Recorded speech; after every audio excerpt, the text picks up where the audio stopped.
Készen állsz egy olyan igazságra, amellyel kevesen mernek szembenézni. Gondolkodtál már azon, hogy hiába vagy olyan kedves és segítőkész mindenkivel, az életed mégsem úgy alakul, ahogyan szeretnéd? Miért nem jön soha az előléptetés, miért tűnnek a kapcsolataid mindig kiegyensúlyozatlannak, miért nem értékelik az emberek mindazt, amit értük teszel? Ma megosztom veled Neville Goddard egyik leghatásosabb tanítását, azt a tudást, amely teljesen megváltoztathatja a valóságodat, a halálos veszélyt, ha túl kedves vagy mindenkihez. Ismered azt az érzést, amikor mindig igent mondasz, miközben valójában nemet szeretnél mondani. Lenyeled a vágyaidat, hogy ne okozz konfliktust. Lemondani az álmaidról, hogy ne okozz csalódást másoknak. Pontosan tudom, milyen ez, mert én is átéltem ezt. És még mindig emberek ezrei esnek csapdába ebben a kedvességnek álcázott önszabotázs ördögi körforgásában. De ma mindez megváltozik. Neville Goddard megtanít minket arra, hogy döntő különbség van a között, hogy valaki valóban kedves, vagy félelemből engedelmes. És amikor megérted ezt a különbséget, rá fogsz jönni, hogy eddig elpazaroltad isteni teremtőerődet arra, hogy olyan emberek kedvében járj, akik észre sem veszik az áldozatvállalásodat. Tudtad, hogy minden alkalommal, amikor igent mondasz, amikor nemre gondolsz, szó szerint arra programozod a tudatalattidat, hogy elutasítsa a saját megnyilvánulásait.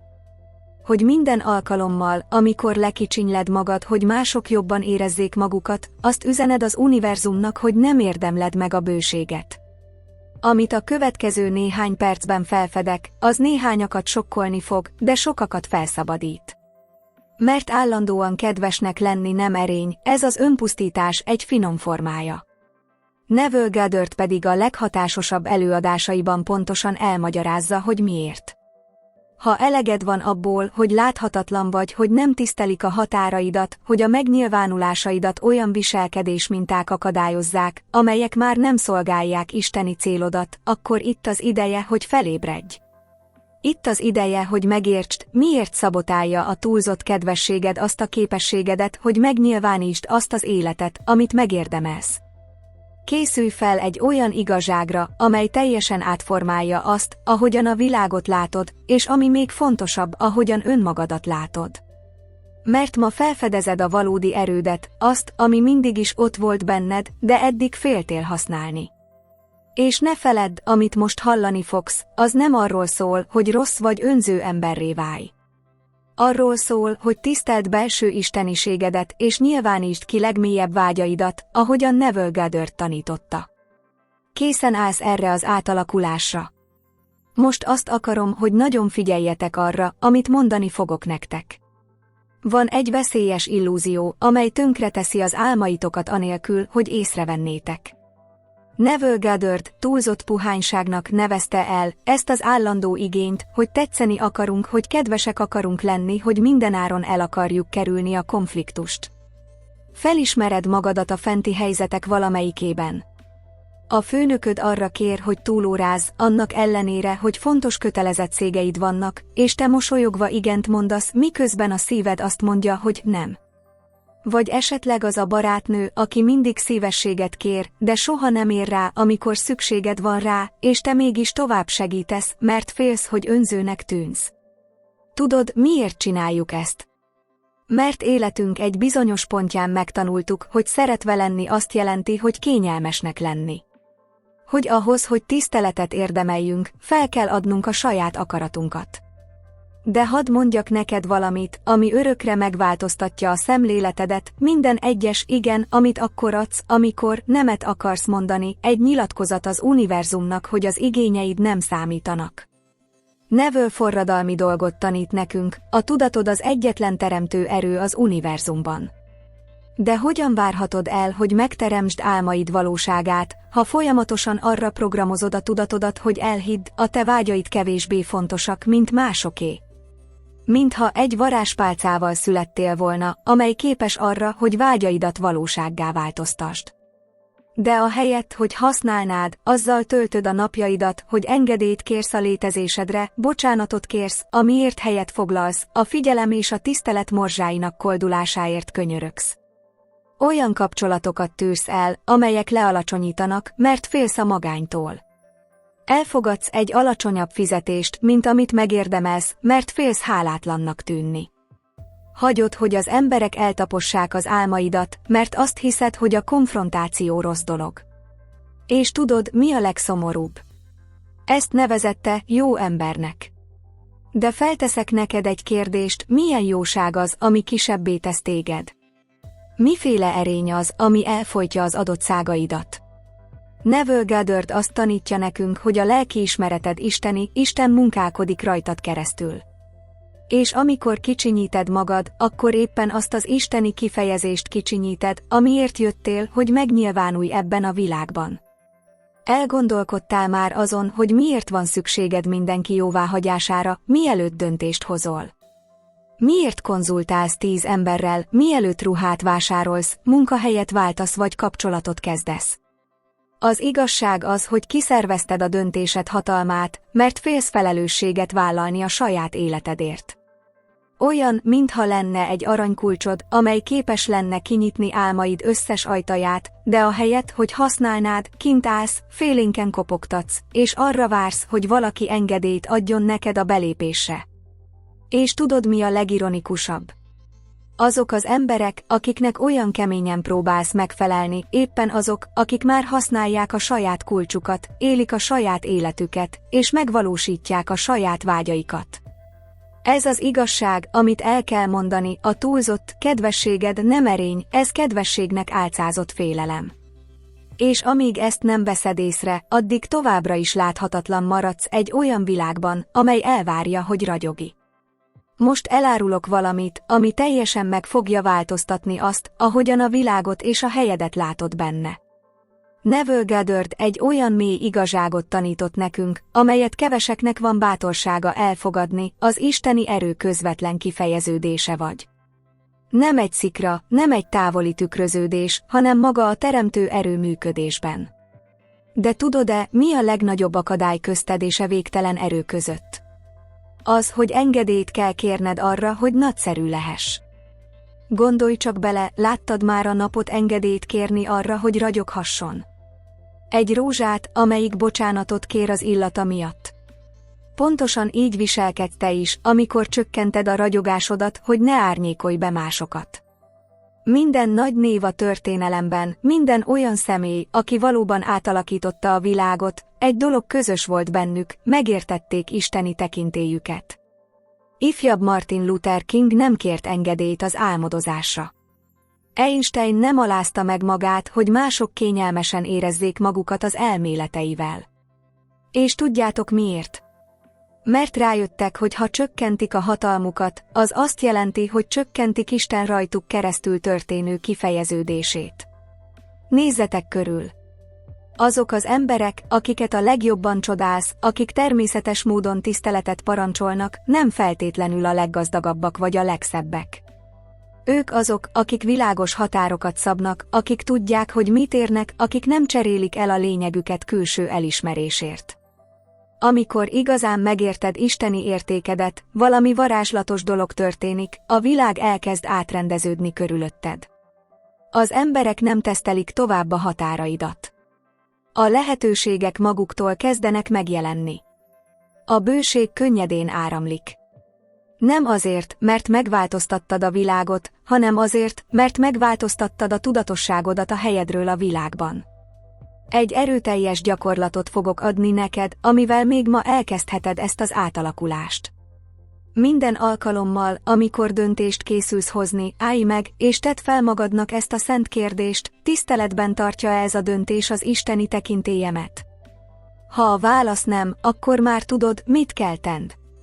Amikor a főnököd arra kér, hogy hétvégén is dolgozz, amikor valaki megpróbálja lekicsinyelni az ötleteidet, amikor azon kapod magad, hogy bocsánatot kérsz, amiért helyet foglalsz, állj meg, és ismételd el magadban, az isteni hatalom közvetlen kifejeződése vagyok. A döntéseim ezt az igazságot tükrözik. Neville azt tanítja nekünk, hogy a képzeleted Isten, aki benned, rajtad keresztül, önmagadként működik. amikor lekicsinyled az álmaidat, amikor kevesebbet fogadsz el, mint amit megérdemelsz, nem vagy alázatos, megtagadod saját isteniségedet. És tudod, mi a legerősebb? Amikor elkezdesz az isteni tekintélyedből kiindulva működni, az emberek nem kevésbé tisztelnek téged, hanem jobban tisztelnek. Mert végre összehangolódtál a valódi természeteddel, és semmi sem vonzóbb annál, mint aki ismeri és tiszteli a saját erejét.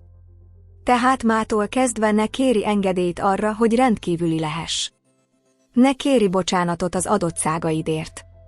Ne tompítsd a fényedet, hogy ne bosszantsd fel azokat, akik a sötétségben akarnak élni. Mert minden alkalommal, amikor ezt teszed, nem vagy kedves, megtagadod a világtól azt az egyedi és isteni kifejezést, amiért jöttél, hogy megnyilvánulj. Most egy olyan igazságot szeretnék felfedni, amely teljesen meg fogja változtatni azt, ahogyan a világot látjátok, a tudatosságotok az egyetlen létező valóság. Minden, abszolút minden, amit az életedben megtapasztalsz, a tudatállapotod közvetlen tükörképe. Gondolkodj el ezen egy pillanatra, miért van az, hogy egyes emberek természetes módon vonzák a tiszteletet és a csodálatot, míg másokat állandóan tiszteletlenül kezelnek. A válasz egyszerű és mélyreható, nem a külvilág határozza meg, hogyan bánnak veled az emberek, a tudatosságot teremti meg ezt a valóságot. Ha azt a hitet hordozod a tudatodban, hogy mindig engedned kell, mindig megfelelned, mindig lealacsonyodni ahhoz, hogy elfogadjanak, az univerzum olyan helyzeteket fog teremteni, amelyek megerősítik ezt a hitet. Olyan ez, mintha egy számítógépet programoznál, pontosan az általad telepített programot fogja futtatni. Mária tehetséges szakember volt, aki mindig láthatatlannak érezte magát a megbeszéléseken. Az ötleteit figyelmen kívül hagyták, a projektjeit lekicsinyelték. Egészen addig, amíg Neville tanításai révén rá nem jött a tudatosság erejére. Ahelyett, hogy másokat próbált volna megváltoztatni, saját belső állapotát változtatta meg. Elkezdett úgy tekinteni magára, mint egy megbecsült vezetőre, mint valakire, akinek a szavainak súlya van. És tudják, mi történt? Kevesebb mint 3 hónap múlva ugyanazok az emberek, akik korábban semmibe vették őt, elkezdtek hozzáfordulni tanácsért. Ugyanaz a környezet, amely korábban ellenségesnek tűnt, a lehetőségek helyévőjé vált.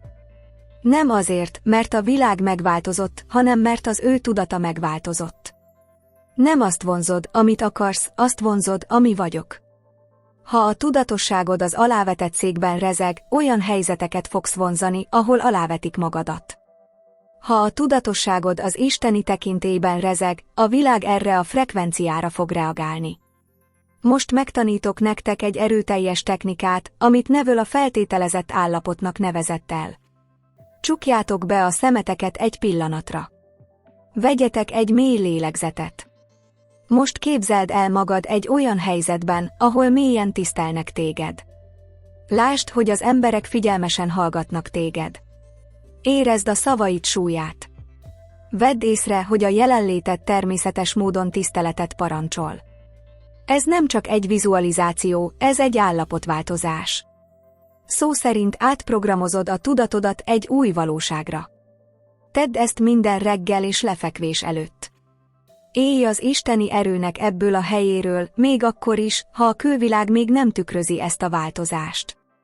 Mert itt van a legmélyebb igazság, a külvilág mindig a tudatosságodhoz igazodik. Ez egyetemes törvény. Olyan, mint a gravitáció, nem kell hinned benne ahhoz, hogy működjön. Csak a tudatosságodat kell ehhez az igazsághoz igazítanod, és figyelned kell, ahogy a világ átalakul körülötted. Tehát ne próbáljatok többé külső körülményeken változtatni. Ne könyörögj a tiszteletért. Ne tárgyalj a tekintélyedről. Változtasd meg a tudatosságodat, és nézd, ahogy a csoda megtörténik. Mert amikor igazán megérted, hogy a tudatod az egyetlen valóság, akkor sorsod urává, univerzumod építőjévé válsz. És ne feledd, nem teremtesz semmi újat, csak átveszed a hatalmat, amely isteni jogon mindig is a tiéd volt. Készen állsz erre az átalakulásra.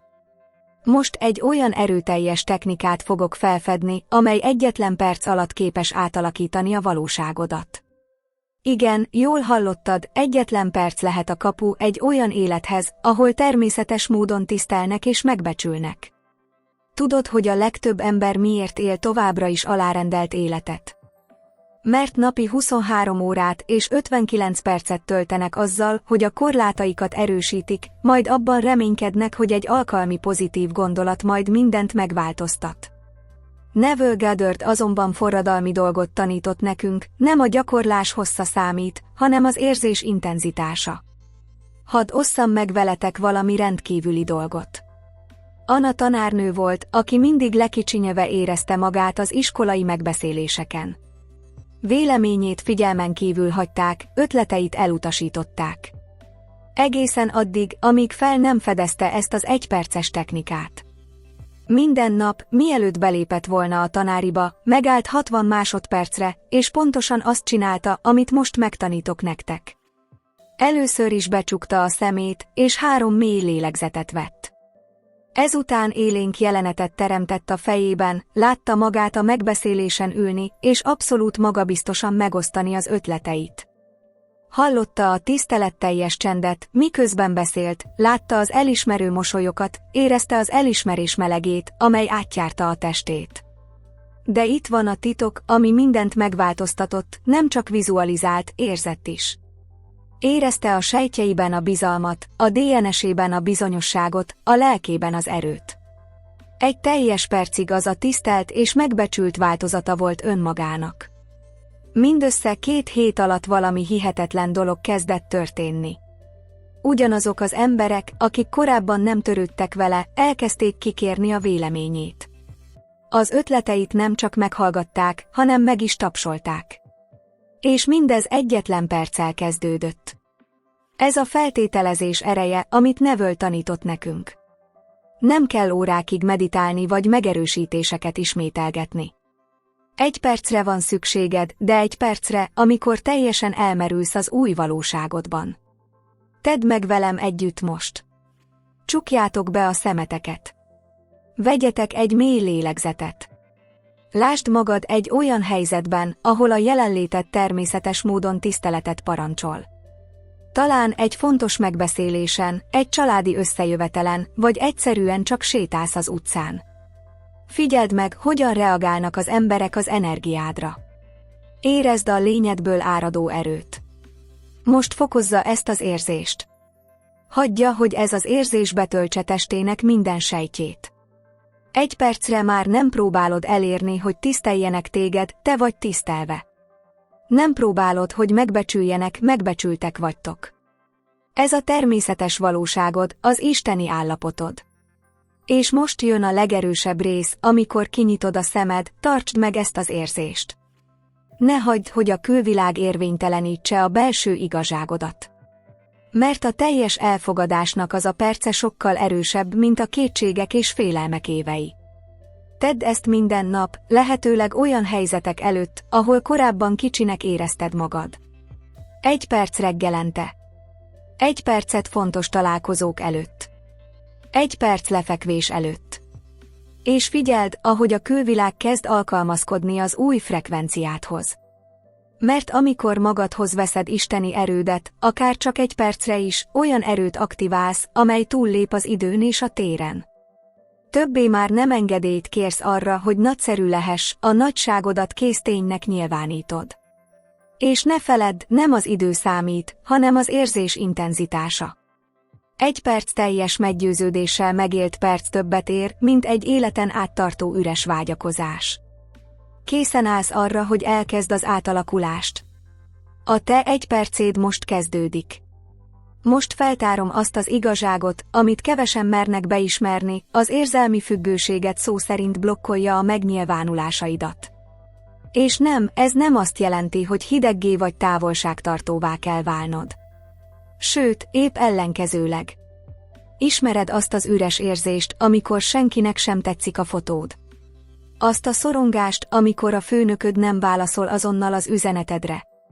Vagy ami még rosszabb, az a bénító félelem, amikor úgy hozol meg egy döntést, hogy előtte nem konzultálsz mindenkivel. Ez nem kapcsolat, ez érzelmi fogság. Nézd meg, milyen erős ez.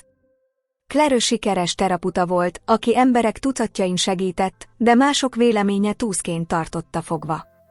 Mielőtt ruhát vásárolt volna, elküldött egy fotót 5 barátjának.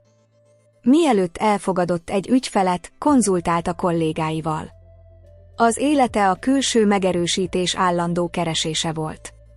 Egészen addig, amíg Neville tanításain keresztül rá nem jött egy átalakító igazságra, minden alkalommal, amikor külső jóváhagyást keresel, azt üzened az univerzumnak, hogy nem bízol a saját belső isteniségedben. Gondolj csak bele, láttál már valaha oroszlánt, aki engedélyt kér az üvöltéshez? Egy sast, aki más madarakkal konzultált, mielőtt felszállt volna. Akkor neked, az isteni erő közvetlen kifejeződésének miért van szükséged egy jóváhagyó bizottságra ahhoz, hogy megéld az igazságodat? Az érzelmi függőség finom, de pusztító módon nyilvánul meg. Megváltoztatod a véleményedet, hogy másoknak tetszést szerez. Lenyeled azokat a szavakat, amelyeket ki kell mondani. Olyan helyzeteket fogadsz el, amelyeket a lelked elutasít. És tudod, mi az irónia?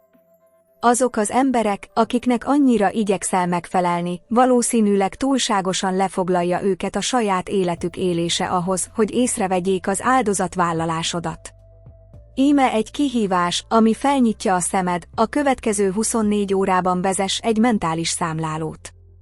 Minden alkalommal, amikor döntést készülsz hozni, vedd észre, külső jóváhagyást keresel.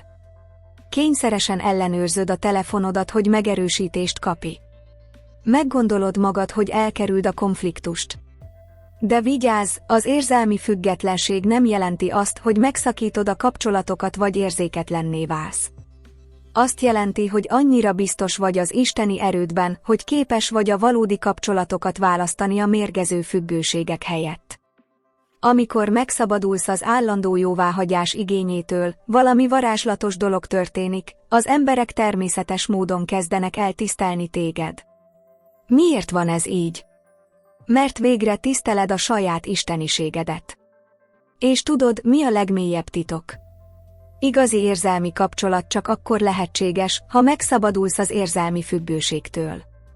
Mert csak így tudsz valódi szeretetet nyújtani ahelyett, hogy álcázott szeretetigényt mutatnál. Tehát mától kezdve, mielőtt külső megerősítést keresnél, állj meg és kérdezd meg magadtól, tiszteletben tartja-e ez az elismeréskeresés a belső isteniségemet? Ha a válasz nem, akkor tudod, mit kell tenned. Mert nincs szükséged senki engedélyére ahhoz, hogy ragyogj. Nincs szükséged a támogatás kórusára ahhoz, hogy döntéseket hozz. Az isteni erő közvetlen kifejeződése vagy, és itt az ideje, hogy megéld ezt az igazságot. Neville Goddard valami forradalmi dolgot tárt elénk, minden tudatosság egy. Igen, jól hallottad, nincs valódi elválasztás közted és az univerzum között. Gondolj bele egy pillanatra, amikor a tükörbe nézel, mit látsz? Egy korlátozott lényt, aki mindentől és mindenkitől elkülönül. Vagy az egész létezést átható isteni erő egyedi kifejeződését. Mert itt van az igazság, amit kevesen vesznek észre, minden alkalommal, amikor lekicsinyíted magad, minden alkalommal, amikor leértékeled magad, szó szerint lekicsinyíted magát az univerzum teremtő erejét. Olyan ez, mintha az óceán úgy döntene, hogy az egyik hullám nem méltó a létezésre. Abszurd, nem igaz? Mert pontosan ezt tesszük, amikor leértékeljük magunkat. Mert te nem csak az isteni tudatosság része vagy, te vagy az isteni tudatosság, amely egyedülálló módon fejezi ki magát. Hadd osszam meg veletek valami erőteljes dolgot. John üzletember volt, aki állandó konfliktusban élt a partnereivel. Versengés, bizalmatlanság, mindig próbálta bizonyítani az értékét. Egészen addig, amíg rá nem jött erre az átalakító igazságra, azzal, hogy másokat önmagától különállónak látott, pontosan az elkülönülés és a konfliktus valóságát teremtette meg. Amikor elkezdett minden egyes embert ugyanannak az isteni tudatosságnak egy másik kifejeződéseként látni, ami ő maga is, valami varázslatos dolog történt. A konfliktusok természetes módon kezdtek feloldódni. A megoldások spontán módon kezdtek kialakulni. Miért történt ez? Mert abba hagyta az önmaga elleni harcot. Értsd, amikor igazán megérted, hogy minden egy tudatosság, rájössz, hogy nincs másik, akit lenyűgözhetnél, akivel versenyezhetnél vagy akitől félhetnél. Csak te vagy, ugyanazon isteni tudatosság különböző kifejeződéseiben. És itt van ennek az elvnek az átalakító ereje, amikor elkezdesz minden embert önmagad egy másik kifejeződéseként kezelni, a világ ugyanezen a frekvencián reagál. Nem azért, mert manipulálod a valóságot, hanem mert összehangolódsz az univerzum alapvető igazságával. Képzeld el, hogy a tested minden sejtje elkezdene versenyezni a többivel, és mindegyik megpróbálná bebizonyítani, hogy fontosabb. Káosz lenne, nem igaz? Pontosan ezt tesszük, amikor elfelejtjük az alapvető egységünket. Ezért szeretném, ha mától kezdve valami forradalmi dolgot kezdenél el gyakorolni, minden egyes embert, akivel találkozol, önmagad egy másik kifejeződésének tekintsz. A sofőr, aki bosszantott a dugóban. Ő te vagy egy másik formában. A kolléga, aki úgy tűnik, szabotálni akar téged. Az is te vagy, aki talán egy olyan félelmet fejez ki, amit neked kell meggyógyítanod. Mert amikor az isteni tudatosság minden kifejeződését tiszteled, beleértve önmagadat is, akkor olyan erőt aktiválsz, amely minden korlátot meghalad. Többé már nem harcolsz a világ ellen, táncolsz vele. És ne feledd, a valóságod nem valami tőled különálló dolog. Az a tudatosságod közvetlen tükörképe. Amikor értékeled magad, akkor az egész teremtést értékeled. Amikor tiszteled magad, tiszteled azt az erőt, amely mozgatja az univerzumot. Ez az az igazság, amely átalakíthatja az életedet, nem vagy egyedül, soha nem is voltál. Minden létezőnek elválaszthatatlan része vagy. És amikor megéled ezt az igazságot, az egész világegyetem összeesküszik a te érdekedben. Elértünk ennek az átalakító utazásnak a végére, és tudom, hogy már nem vagy ugyanaz az ember, aki elkezdte nézni ezt a videót. Mert most már megértettél egy igazságot, ami mindent megváltoztat, a túlzott kedvességed nem erény volt, hanem kedvességnek álcázott félelem. Ma felfedezted a valódi erődet. Megtanultad, hogy hitelesnek lenni nem azt jelenti, hogy kegyetlen vagy, hanem azt, hogy tiszteled a belső isteniségedet. Rájöttél, hogy minden alkalommal, amikor lekicsinyíted magad, hogy másoknak örömet okoz, szó szerint arra programozod az univerzumot, hogy téged kisebbé tegyen. De mostantól kezdve minden megváltozik. Mert rájöttél, hogy a tudatosságod az egyetlen létező valóság. A külvilág csak a belső állapotod tükörképe. Ha a tudatod alázatosan rezeg, akkor tiszteletlenséget vonzol. Ha tudatod isteni erőben rezeg, a világ természetesen meghajol jelenléted előtt. Olyan erőteljes technikákat tanultál, amelyek napok alatt átalakíthatják a valóságodat. A perces technikát, amely bebizonyítja, hogy nincs szükséged órákig tartó gyakorlásra, csak egy pillanatnyi teljes meggyőződésre van szükséged.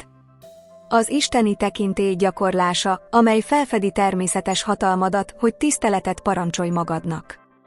És ami a legfontosabb, rájöttél, hogy minden egy tudatosság.